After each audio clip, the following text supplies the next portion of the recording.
Good morning বন্ধুরা, তোমরা কেমন আছো? আশা করছি তোমরা সবাই ভালো আছো, সুস্থ আছো, আর আমিও ভালো আছি।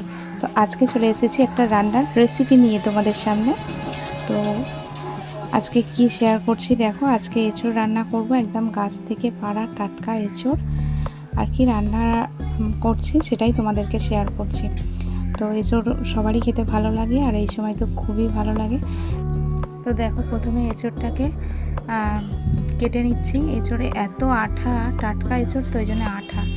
আর আমি তো পরে ভয়েস দিচ্ছি, এঁচোড়টা এত ভালো টেস্টি ছিল কি বলবো।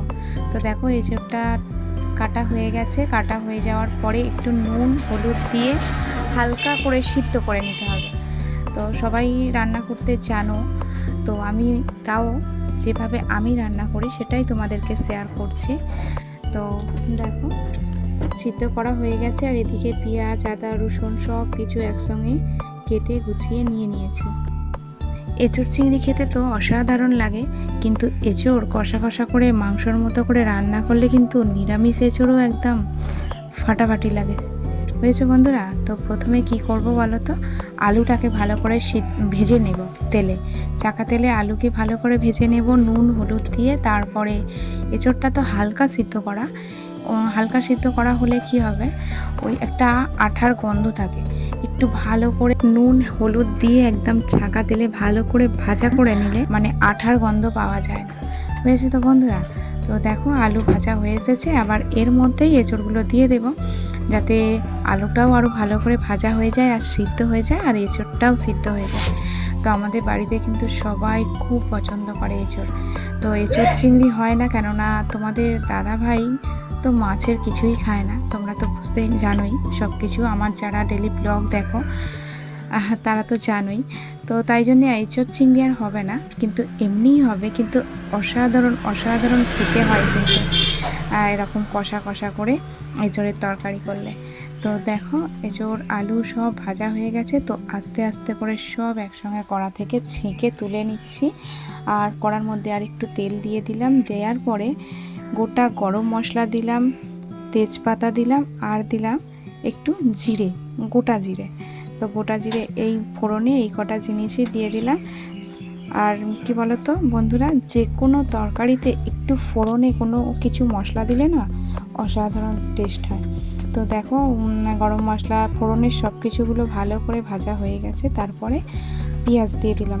তো পেঁয়াজটাকে ভালো করে ভাজা করব, তারপরে আদা রসুন টমেটো সবই দেব। তো দেখতে থাকো আর সঙ্গে থাকো। চলো, পেঁয়াজটা ভালো করে ভাজা করে নিই। তারপরে আদা রসুন গ্রেট করে রেখেছি দিয়ে দেব, কেননা পেস্ট আর করিনি, গ্রেট করে রেখেছি। ওটা ভালো করে কষালে কিন্তু সব একদম সুন্দরভাবে গলে যাবে। তো প্রথমেই একটু নুন দিয়ে দিলাম, পেঁয়াজের মধ্যে একটু নুন দিয়ে দিলে তাড়াতাড়ি পেঁয়াজটা নরম হয়ে যায়, খুব ভালো হয় মশলাটা একটা কষাতে। বুঝেছো তো বন্ধুরা? তো তেল তো অল্প দিয়েছি, তেলটা কিন্তু আরেকটু লাগবে।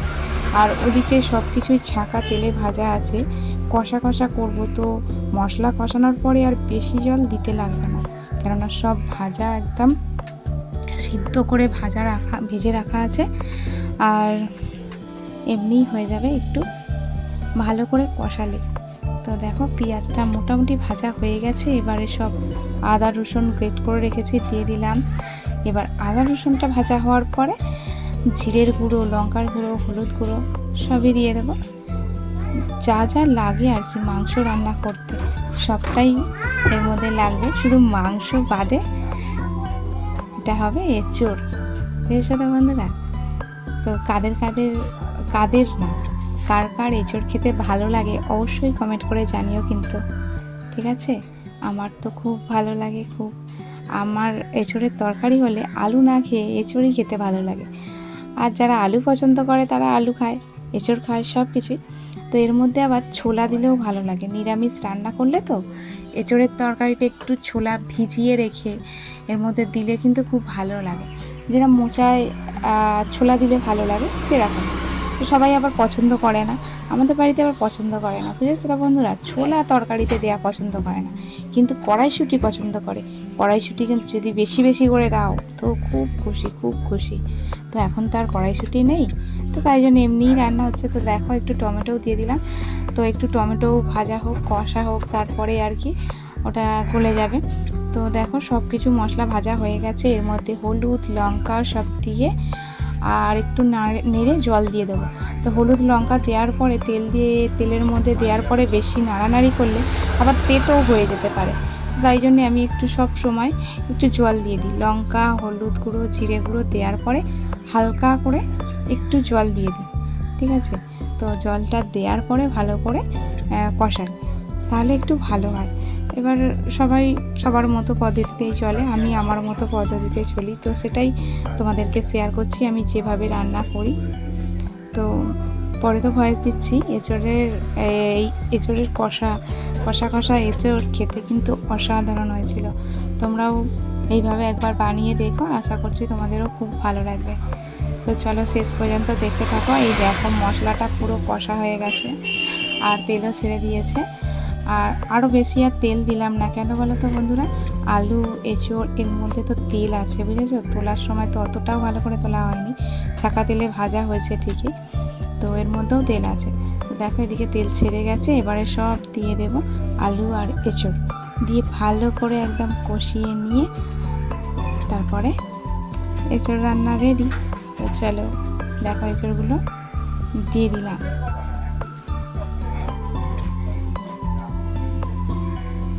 আর একটু গ্যাসটা আস্তে করে দিতে হবে, কেননা ভালো করে মিক্স করতে হবে, মেশাতে হবে মশলাগুলো এঁচোড় আলুর সঙ্গে, তারপরে আর কি জলটা দিতে হবে, ঠিক আছে?